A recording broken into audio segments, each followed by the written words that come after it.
I was 7 years old, curled up in the corner of a ruined church. I was just trying to stay warm when a pair of hands, impossibly gentle, lifted me up. That was the first time I saw her. Serafina. She wore a gown as white as fresh snow, and her face was a masterpiece. She looked like an angel that had drifted down from the heavens. She brought me back to the Silverwood Academy, to her cold, pristine home in the ivory sanctum. She taught me to read. She taught me how to harness my power. She treated me like I was the most precious thing in the world. For a long time, I was naive enough to believe I was the only one who mattered to her. That all changed the day her old partner, Julian Croft, missing for a century, returned from the Shadowlands. He stood in the courtyard, staring at me with the same look you'd give a stray dog you found rifling through your trash. Get out. The whole academy was decked out in lights and banners, a massive celebration for Julian's return. The story was that 100 years ago, he'd ventured deep into the Shadowlands for the good of the academy, a hero who had faced death and survived. I didn't go to the party. Heroes had nothing to do with me. I just wanted to guard the home that belonged to me and Serafina. I was meditating under the glowing spirit tree in the yard when a voice, dripping with arrogance, cut through the silence. "So you're the little charity case Serafina picked up." I opened my eyes. A man in ridiculously expensive robes stood at the gate. He was handsome, I guess, but a sneer twisted his features, ruining the effect. The pressure of an adept rank cultivator washed over me, a wave of undisguised hostility. So this was Julian Croft. I stood up, my posture straight, and gave a respectful bow. "Ethan Blackwood, apprentice. It's an honor to meet you, Elder Croft." He ignored the gesture completely, stalking past me as his eyes swept across the ivory sanctum. "Nice place. Quiet. Elegant." He sounded like he was appraising a property he already owned. Then his gaze snapped back to me. "You, move out." I froze for a second. "Elder Croft, this is the ivory sanctum." "I know." A small, cold smile played on his lips. "And starting today, I live here." He took another step closer, his voice dropping to a low, vicious sneer. "What right does a gutter rat like you have to live by her side?" I didn't argue. I didn't fight. I just nodded. "Yes, sir. I understand." Julian grunted, satisfied. He waved a dismissive hand. "Pack your things and get lost." I turned and walked back to my room. The guest room Serafina had personally set up for me. Every single thing inside it, from the bedsheets to the desk, carried her faint, calming scent. I didn't cry. I didn't get angry. I just quietly started packing. I didn't use a storage ring. I packed the pots and pans I used for my daily meals into a burlap sack, the clanging echoing in the silence. Then I stuffed my blankets and clothes into an even bigger one. By my estimate, Serafina will be back soon. Dragging a sack in each hand, a big black iron skillet strapped to my back, I shuffled pathetically out of the room. The bag scraped against the smooth stone floor. Julian was meditating, his eyes closed. The noise made him flinch, and he opened them with a look of pure disgust. "Hurry it up. Stop dragging your feet." I ignored him, keeping my head down and slowly, deliberately shuffling toward the main gate. Just as I reached the entrance, a familiar figure descended from the sky on a blade of pure light, landing with effortless grace. It was Serafina. She was wearing a lavender gown today, the soft color adding a touch of warmth to her usual cool beauty. When she saw Julian casually sipping tea in her courtyard, her perfect eyebrows knitted together. "Julian? What are you doing here?" Julian shot to his feet, a wide, eager smile spreading across his face. "So, you're back. I just came to see you." Serafina took a subtle half-step back, and that's when she saw me, standing at the gate, clutching two massive sacks, looking for all the world like I'd just been kicked out of my own home. The calm mask on her face shattered, replaced by shock and a deep, aching pain. "Ethan." She rushed toward me. I didn't look at her. I just kept my head down, biting my lip so hard I could taste blood. My eyes started to burn. I said nothing, just kept dragging my bags toward the exit. "Ethan." Her voice was sharp with urgency. A soft, cool hand clamped around my wrist. I was forced to stop, but I still refused to look up. "Where are you going?" she asked, her voice softening. Her gaze fell on my reddened eyes. "Ethan, what's wrong?" She gently cupped my face, her thumb brushing away the moisture gathering at the corner of my eye.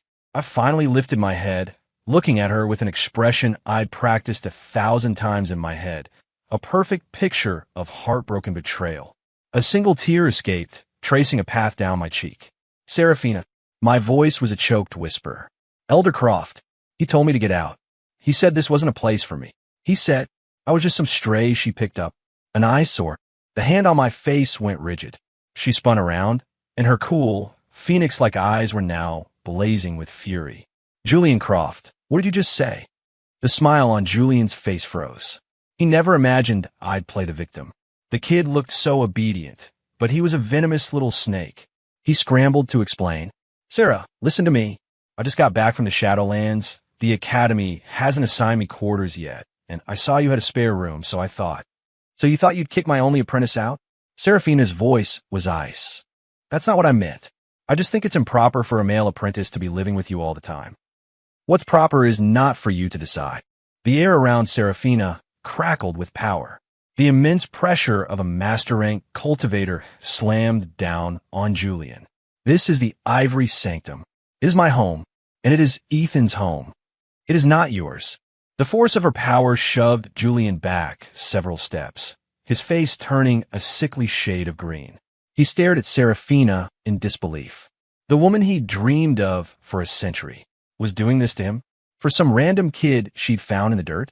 Sarah, get out.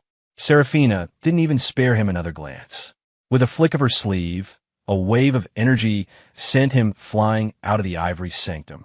Silence returned to the courtyard. Serafina retracted her power and turned, pulling me into a tight embrace. Her hug was cool, as always, but it carried a sweet fragrance that I craved. I am sorry, Ethan. Her voice was thick with guilt and pain. Please don't leave. Okay. I buried my face in the crook of her neck, greedily inhaling her scent. Ding. Intimate contact with bonded target initiated.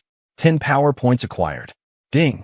Bonded target is experiencing a strong protective urge. 20 power points acquired. The system's notifications chimed in my head. I just nuzzled against her like a wounded animal.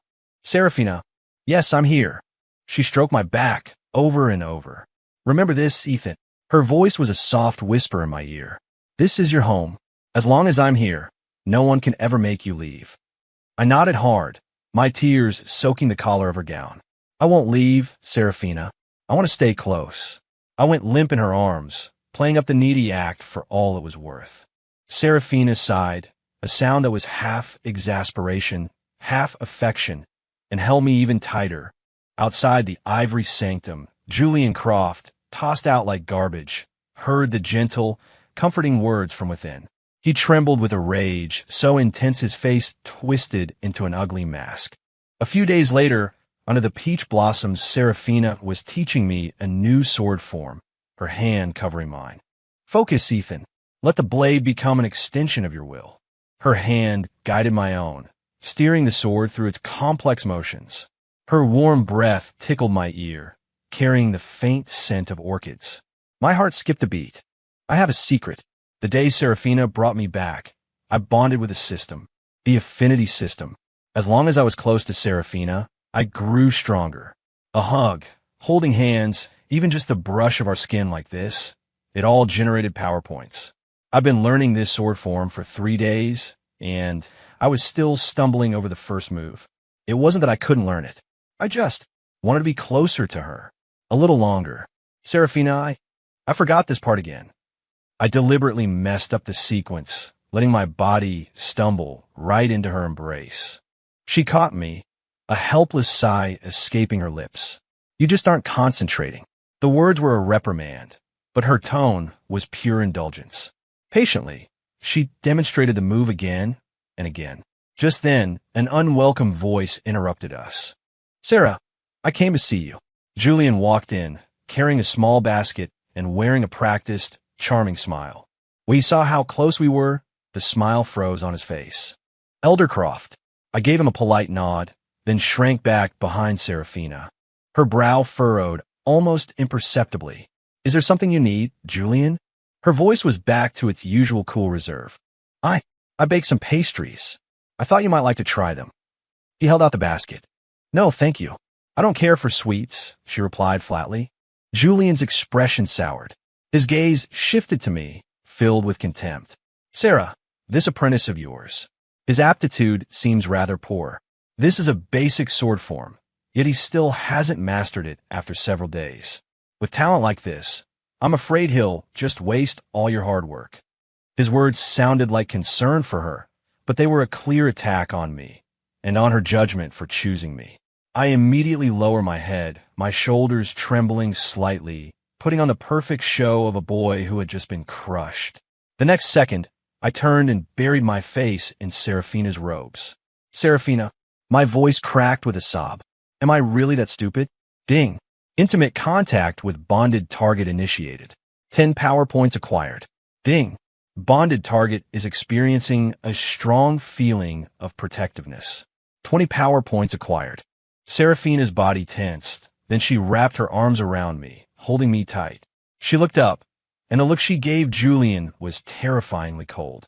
My apprentice is not for you to judge. Julian, watch your mouth. Ignoring him completely, she looked down and spoke to me in a gentle, reassuring voice. Ethan, don't listen to him. In my eyes, you're the best. She cupped my face, looking me straight in the eye. Kulme, I'll show you again. She practically cradled me from behind, her hand over mine, guiding me through the sword form in an incredibly intimate posture. I could almost feel the warmth of her skin against my cheek. My heart hammered against my ribs. Julian just stood there, watching us, watching Serafina show me a tenderness he had never, ever seen. The basket in his hands fell to the ground with a thud, pastries scattering across the stone path. His fists were clenched so tight his knuckles were white. Jealousy burned in his eyes. That little brat. What kind of spell had he cast on her to make her so protective? Shaking with rage, Julian finally spun on his heel and stormed away. Ding! Julian Croft's composure has shattered. 20 power points acquired. Safe in Serafina's warm embrace, a tiny, triumphant smile touched my lips. Serafina, am I really the best? She tapped my nose playfully, her eyes filled with affection. Yes, Ethan is the best. Now back to practice. No, imumblat snuling dape. Just a little longer. A faint blush colored Serafina's cheeks, but she didn't push me away. After some time, Julian seemed to have learned his lesson. He stopped with the open provocations and instead put on a mask of a kind, caring elder. One day, when Serafina was away on academy business, he sought me out. Ethan, my boy, since your mentor is away, why don't you let me give you a few pointers? He smiled, but his eyes glinted with malice. I knew he was up to no good, but I didn't refuse. Thank you, Elder Croft. I drew my sword, the one Serafina had forged for me herself when I reached the acolyte rank. Its blade shimmered with a faint light. It was my most treasured possession. Julian's eyes flashed with a vicious light as he looked at my sword. Come on, attack me. Let's see what progress you've made. I lunged forward. Julian just casually flicked his fingers. Clang! An immense force jarred my arm, and my sword flew from my grasp. He beckoned with a finger, and the sword flew into his hand. Your form is weak, full of holes. He shook his head, his face a mask of disappointment, an embarrassment to Serafina's name. Before I could react, he tightened his grip. Crack! My sword snapped in two. The broken pieces clattered on the ground, a sound of finality and despair. Serafina's gift to me. Oh, my apologies, Ethan, Julian said, feigning shock. I had no idea the blade was so fragile. I didn't control my strength. I'll have a better one made for you. His words were apologetic, but his face was alight with smug satisfaction. He wanted to destroy what Serafina gave me. He wanted to make me hurt. I picked up the two halves of my sword, ignoring his false apology, turned and ran. I ran out of the ivory sanctum, sprinting toward the grand hall where the council of elders met. Serafina was just finishing her meeting, about to head back. I saw her immediately. Serafina, my cry, filled with anguish, drew every eye in the courtyard. As several of the academy's elders watched in shock, I threw myself into her arms. Wah! I started bawling, a full-blown, gut-wrenching sob, like a little kid who'd had his favorite toy stolen. Serafina, my sword. He broke my sword. Ding! Intimate contact with bonded target initiated. 10 power points acquired. Ding! Bonded target is experiencing extreme anger and protectiveness. 50 power points acquired. The force of my impact knocked her back a step, but she instantly steadied herself, hugging me tightly. What is it? Don't cry. Just tell me what happened. Her voice was laced with panic. Between ragged sobs, I told her the whole story. How Julian was just trying to help me. How he'd accidentally broken my sword. I made sure to emphasize that he didn't mean it. Of course, framing it that way made it sound even more deliberate and far more damning. I watched as the color drained from Serafina's face. Still holding me, she turned, her ice-cold gaze landing on Julian, who had just hurried over. Julian Croft, does my apprentice need your guidance? The moment Julian saw the scene I was making, he knew he'd been played again. He tried to defend himself. Sarah, I was just trying to help. Help by destroying the sword I gave him. There was no warmth in her voice. None. I told you it was an accident. An accident? Serafina laughed a cold, sharp sound. An adept rank cultivator accidentally breaks the sword of an acolyte rank apprentice.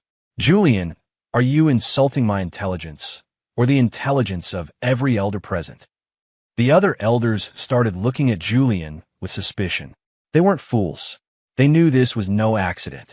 Julian's face turned the color of a ripe plum as he struggled for words. But Serafina was done talking. She struck out with one palm. Julian never expected her to attack him so directly, right in front of everyone. He barely had time to throw up a defense. Whump! He coughed up a spray of blood and went flying backward, crashing through 3 stone pillars before he finally crumpled to the ground. Serafina, you dare to injure me over an apprentice, he roared in disbelief. She didn't even look at him. She just looked down at me. It's okay, Ethan. Don't cry. I'll forge you a better one. She took my hand and led me back to the ivory sanctum.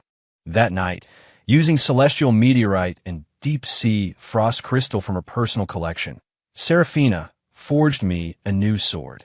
3 days later, a blade that hummed with a deep blue light was placed in my hands. Etched into the steel were 2 simple words, Seraph's Hope. It was a masterpiece, a weapon far beyond my current rank. I gripped the new sword, my heart swelling, and threw my arms around her again. You're the best, Serafina. Stay close. She just ruffled my hair, her eyes soft with affection. And Julian?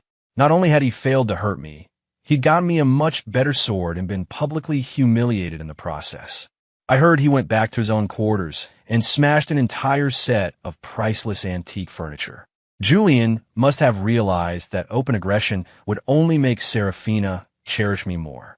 So he changed his strategy. One day, a rumor started spreading through the academy. A priceless old gem that Julian had brought back from the Shadowlands, a treasure that could help someone break through to the master rank, had gone missing. And the last place he'd seen it, he claimed, was the Ivory Sanctum.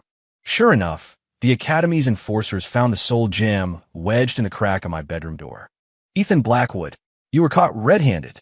What do you have to say for yourself? Julian stood in the Hall of Justice, pointing at me with a look of profound disappointment. Sarah, I know you favor him, but this is theft. This is a matter of character. My own energy signature is still on the gem. How else could it have gotten there unless he stole it? The hall was filled with the murmurs of elders and apprentices alike. Serafina sat on the high seat, looking down at me. Her expression held not a single shred of doubt. Ethan would not steal. Her voice, cold and clear, cut through the noise. I trust him. Even with the evidence right there, she chose my side. A warmth spread through my chest. I ignored the stares and walked to the foot of the dais. Serafina, I am scared. I held out my arms, asking for a hug. Here, in the solemn Hall of Justice, in front of everyone, Serafina didn't hesitate. She descended from her seat and pulled me into her arms. Don't be. I'm here. Stay close, I whispered, burying my face in her shoulder. Julian trembled with rage. Serafina, this is blatant favoritism. Have you no shame, in front of everyone? I peeked out from Serafina's embrace and looked at Julian. Eldercroft, you said the soul gem was found in the crack of my door. That's right. Did you see me steal it with your own eyes? I don't need to. The evidence is right here. I sighed dramatically and pulled a small, smooth stone from my pocket. You see, I'm a bit of a coward. I'm afraid of ghosts, so I set up a little memory stone by my door just to see if any spooky things were sneaking in at night.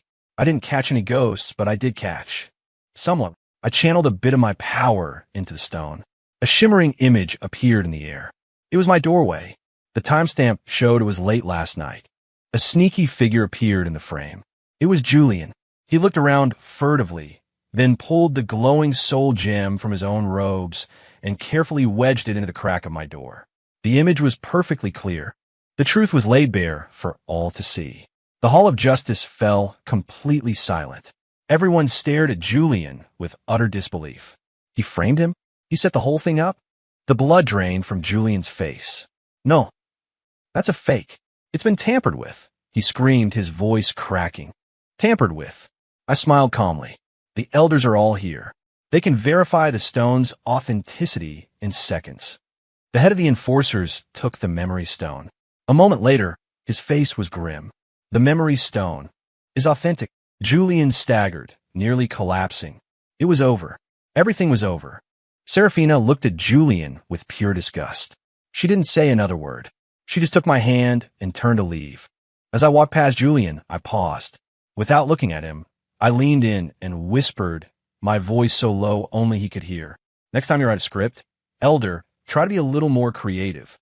Then, as if nothing had happened, I followed Serafina out of the hall, leaving Julian to the judgment and contempt of the entire academy. Back in the ivory sanctum, Serafina didn't ask any questions. She just held me for a long time before letting out a soft sigh. Ethan, you've been through too much. I shook my head, pressing my face against her. As long as you believe in me, Serafina, I'm okay. Ding. Bonded Target's trust has reached its peak. 100 power points acquired. Ding. Bonded Target is experiencing extreme guilt and protectiveness. Host power is surging. Congratulations on advancing to Knight rank. A warm current flooded my body. I had broken through. But right now, I didn't care about that. I just wanted to hold her. Serafina, stay close. Okay, stay close. This time, she held me with a strength that told me she would never let go. And Julian? For framing a fellow member of the academy, he was sentenced to a year of solitary confinement. His reputation was in tatters. He had tried to ruin me, and only ended up destroying himself. He was probably back in his rooms, smashing what little furniture he had left. After his release, Julian kept a low profile for a long time, but I knew a snake was still a snake. Sure enough, he found another way to come after me. Since he couldn't hurt me when Serafina was around, he tried to turn the entire academy against me. He leveraged his status as a returned hero and started spreading rumors. Did you hear? That Ethan kid is a manipulative monster. Yeah, he uses the headmaster's affection to get away with anything. He even framed Eldercroft, some nobody off the street who knows what kind of black magic he used to bewitch her. We should all stay away from him. He's bad news. Rumors like that spread like wildfire. Julian thought he could make me a pariah to give me a taste of what it felt like to be truly alone. It was a good plan, but he miscalculated one thing. I wasn't some rootless weed. While I spent most of my time in the ivory sanctum, I hadn't been a total recluse. Leo Vance, the senior apprentice from Eagle Peak, had patiently taught me the academy rules when I first arrived. Chloe Reed, a senior from Sunset Peak, always brought me strange and wonderful gifts from her adventures. Even the perpetually grumpy Elder Monroe from the alchemy division was fond of me after I'd helped him improve a few of his formulas. Countless elders and fellow apprentices had watched me grow up. They knew who I was. So when the rumors reached them, their reaction was unanimous. That's a load of crap. I've known the kid for years. I know exactly what kind of person he is. Leo yelled before personally dressing down a junior apprentice for gossiping. Who's been talking trash about my little Ethan? You looking for friendly chat with my whip? Chloe asked, making a pointed tour of the training grounds. Elder Monroe was even more direct. He put out the word. Anyone caught slandering Ethan Blackwood would be permanently banned from purchasing any of his potions. Suddenly, the tide of opinion turned. The people who had been bad-mouthing me found themselves getting the cold shoulder. Julian, who had tried to isolate me, found that he was the one being ostracized. The elders gave him curt nods. The apprentices avoided him like the plague. After all, Who would want to be associated with a petty hero who framed his juniors and spread lies? His reputation was completely shot. One afternoon, I was practicing in the courtyard when Chloe stopped by with a basket of fresh spirit fruit. Ethan, don't pay any attention to that garbage. I've got your back. No one's gonna mess with you, she said, thumping her chest. I smiled and took the basket. Thanks, Chloe. Don't mention it. Oh, did you hear? That creep Julian went to Elder Monroe for a potion yesterday and got thrown out on his ear. Hilarious, right? I just chuckled. When Serafina returned and saw me laughing with Chloe, saw that the rumors hadn't affected me at all, a relieved smile graced her lips. Later that night, when we were alone, I threw myself into her arms as usual. Serafina, everyone says I'm a bad person. I mumbled, feigning sadness.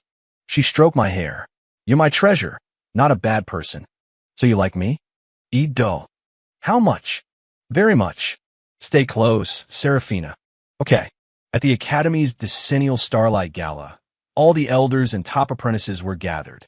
As the headmaster, Serafina sat at the head table, and as her only apprentice, I sat beside her. The atmosphere was festive. Julian, breaking from his usual pattern, came over to our table to offer me a toast. Ethan, my boy, I was wrong about you in the past. This drink is my apology. In front of guests from other academies and noble houses, refusing would make me seem petty. I looked at the glass of wine. The system wasn't giving me any warnings. It wasn't poison. If it wasn't poison, I'd drink it. I drained the glass in one go. As I set the empty glass down, a slow, triumphant smile spread across Julian's face. It wasn't poison. It was a fever bloom potion, colorless, odorless, and incredibly potent. A searing heat erupted in my stomach, and the blood in my veins felt like it was boiling. Julian's plan was to have me humiliate myself in front of the entire assembly. Just as I was about to lose control, I lunged into Serafina's arms. This time I wasn't acting. I genuinely couldn't stand. The heat spread through my entire body. My breathing became ragged, and my vision blurred. My rational mind was being consumed by a primal, desperate need. I dug my nails into my own palm, trying to stay lucid. Serafina, I don't feel well. I clutched her sleeve, my voice already a strained gasp. She instantly knew something was wrong. She placed a hand on my forehead. The burning temperature made her face pale. Ethan, what's happening to you? She sent a current of cool energy into my body, but the searing heat was like a wildfire that couldn't be quenched. An aphrodisiac, she realized, and pure murder flashed in her eyes. Julian felt a jolt of fear, but he quickly regained his composure. The potion was already in Ethan's system. No one could help him now. Let's see you get out of this one, Serafina. But her reaction was not what he expected. She didn't explode in anger. She simply stood up, pulling me with her. I'm not feeling well. We'll be taking our leave. With that, she ignored the shocked stares of the entire hall, wrapped an arm around me, and disappeared in a streak of light. Julian was stunned. He had imagined 1,000 scenarios, but he never thought she would just take him away. He ran after them, but by the time he reached the ivory sanctum, its most powerful defensive wards were already active. He was locked out. Serafina, Julian screamed, guessing what was happening. His eyes were bloodshot with rage. He's your apprentice. Do you have any idea what you're doing? He hammered on the shimmering barrier, a man driven mad by jealousy. But the ward didn't even flicker. He could only watch helplessly as the candlelight inside flickered and danced, hearing faint sounds that drove him to the brink of insanity. Inside the ivory sanctum, Serafina laid me down on her bed. The air was thick with her clean, cool scent. Ethan, stay with me. Her voice was frantic. She kept pouring her energy into me, but it was useless. My mind was gone, replaced by pure instinct. Serafina, it hurts so much. Am I going to die? I tore my clothes, grabbing her hand like it was a lifeline. Her touch was cool, a small island of relief in a sea of fire. I instinctively pulled myself closer. Ethan, don't. She tried to push me away, but when she saw the agony twisting my face, her resolve crumbled. Her eyes were a whirlwind of conflict and hesitation. Finally, it all melted away into a long, mournful sigh. Slowly, she untied the sash at her waist. Her robes slid to the floor, revealing a body so perfect it looked like it was carved from ice and jade. She leaned down, her cool lips pressing against my burning ones.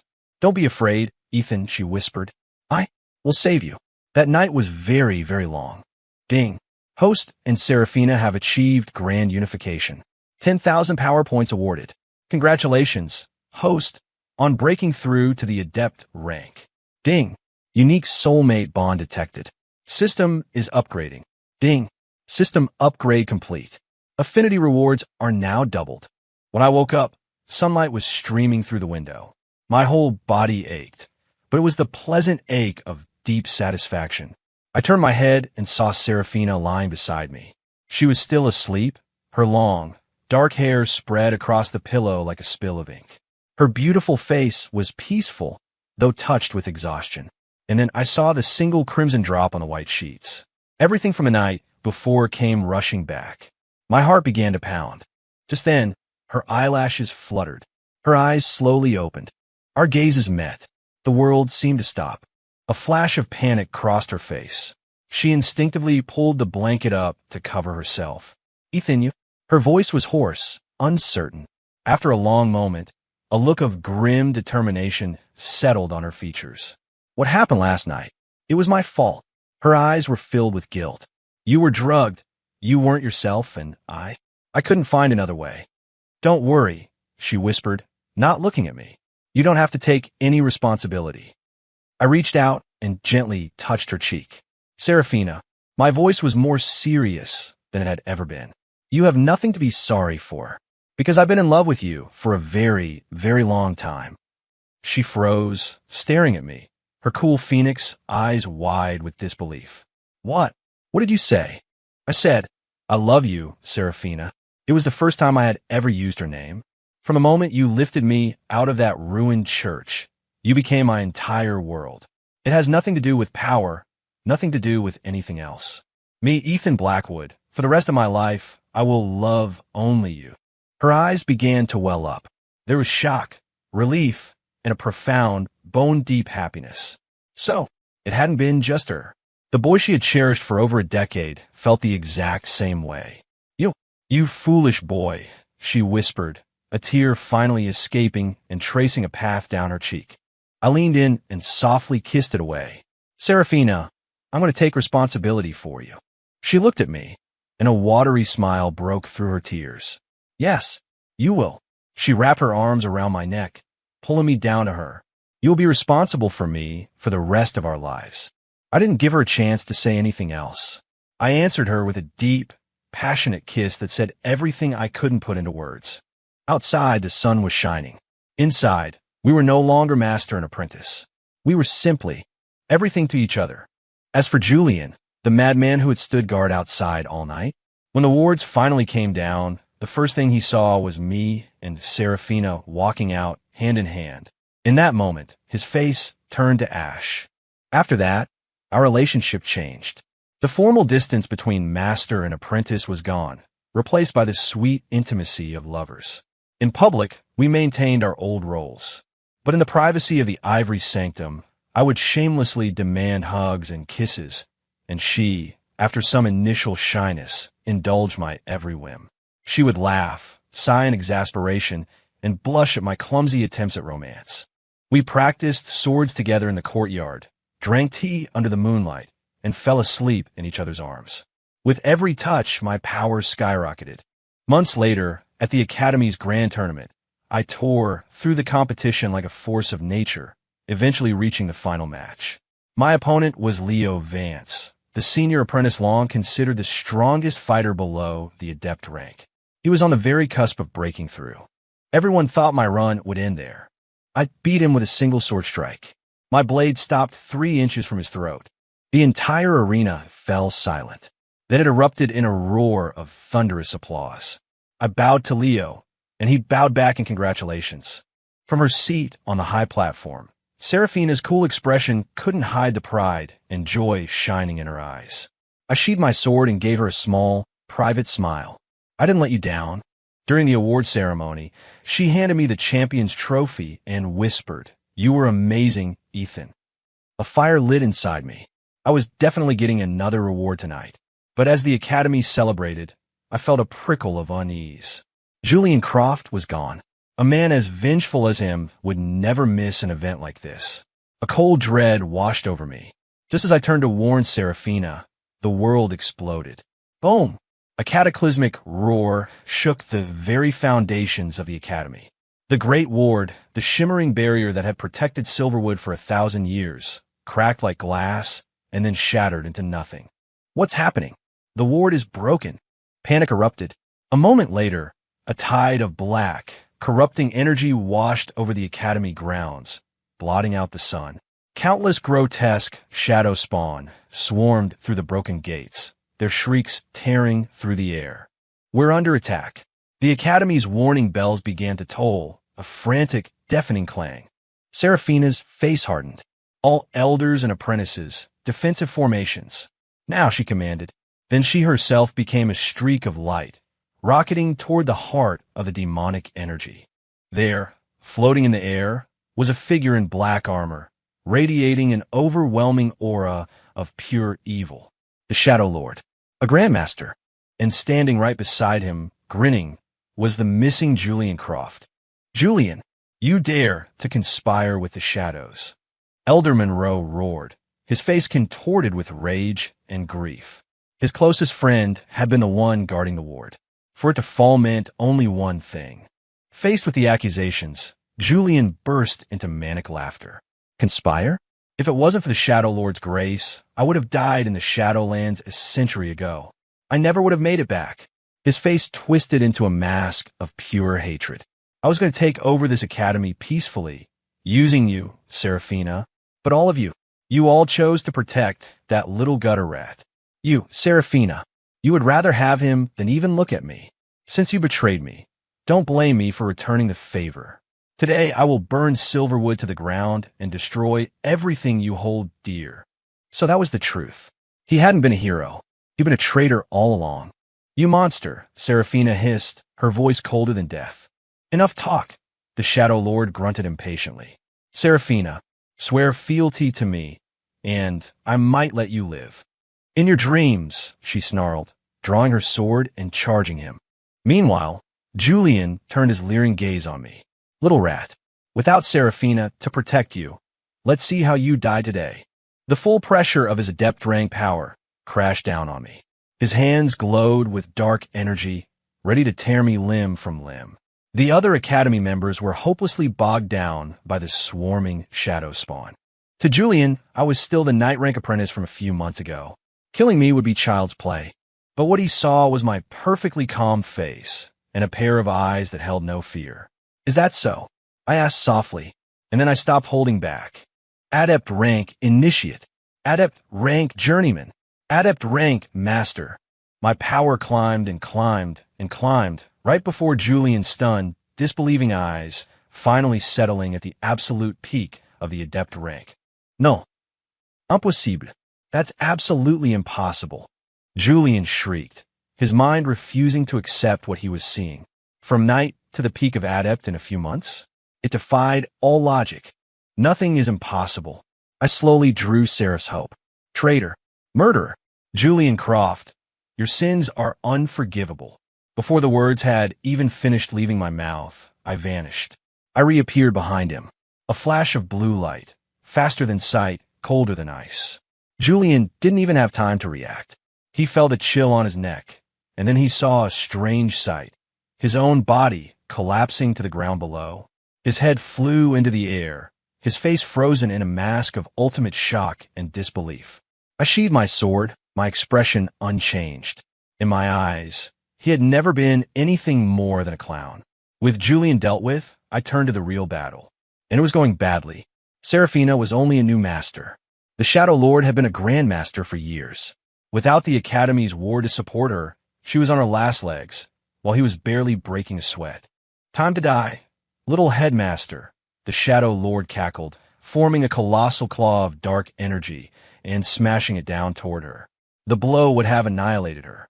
No, I screamed, trying to charge forward, but the immense pressure from the attack pinned me in place. In that final, desperate moment, a voice echoed through the universe. Ding! System detects host is facing a lethal, unwinnable scenario. Detecting extreme emotional resonance from host. Host, this system has been with you for over a decade. I've seen a lot of cuddling. For once, I'd like to see a real miracle. Combusting system core. System? What are you doing? I yelled in my mind. Farewell, host. Remember to keep cuddling with Serafina. That was always my true purpose. The voice faded, and an unimaginable, cataclysmic surge of power detonated inside me. My energy channels, my core, my very soul were reforged and expanded at an impossible rate.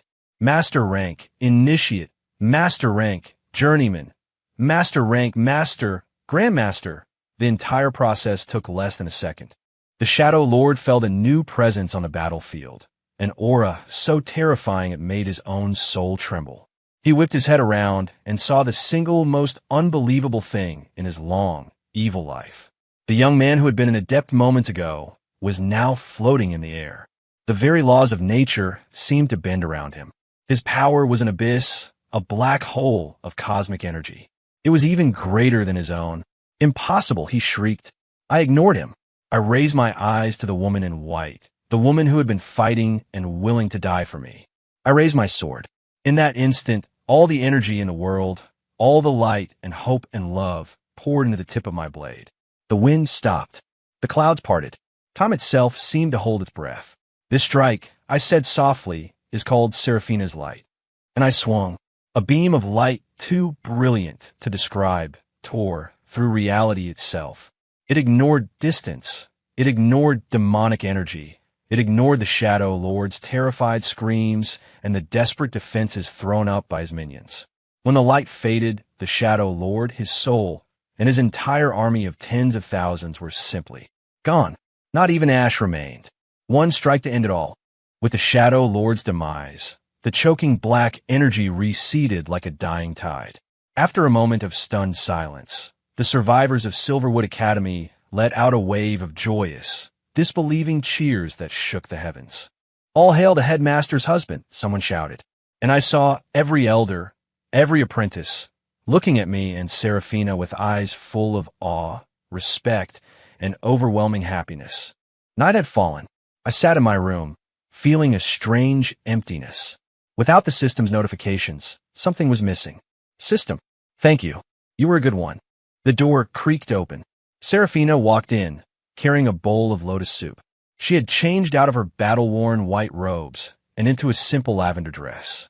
She looked less like a divine warrior and more like home. She set the soup on the table, but didn't leave. She just stood there, watching me, and then spoke in a quiet, hesitant voice. Ethan, all those times you wanted to be close to me, was it just because of that thing that made you stronger? Now that it's gone, her voice trembled slightly. Will you still want to be close to me? In her voice, I heard something I had never heard before, a fragile, heartbreaking vulnerability, like a child afraid of being abandoned. She didn't get to finish her sentence. I crossed the room and pulled her into the tightest hug I had ever given. Serafina, I whispered into her hair. With or without a system, I want to be close to you. I love holding you. I love kissing you. I love everything about you. So, from now on, we're going to stay close for the rest of our lives. She was silent in my arms for a long time. I felt something warm and wet seep through the fabric of my shirt. She looked up, her eyes red-rimmed, and kissed me. Yes, she whispered against my lips. A lifetime. I smiled and swept her up into my arms, carrying her toward the bed that had become our bed. Outside, the moonlight was a silver blanket over the quiet courtyard. Inside, the night was just beginning. And in that moment, as our souls and bodies became one, lost in a love that had conquered death itself, a faint, almost imperceptible electronic crackle sparked in the deepest corner of my mind. Ding! Proximity sensors detecting. Direct, zero distance contact. System rebooting. 1% end.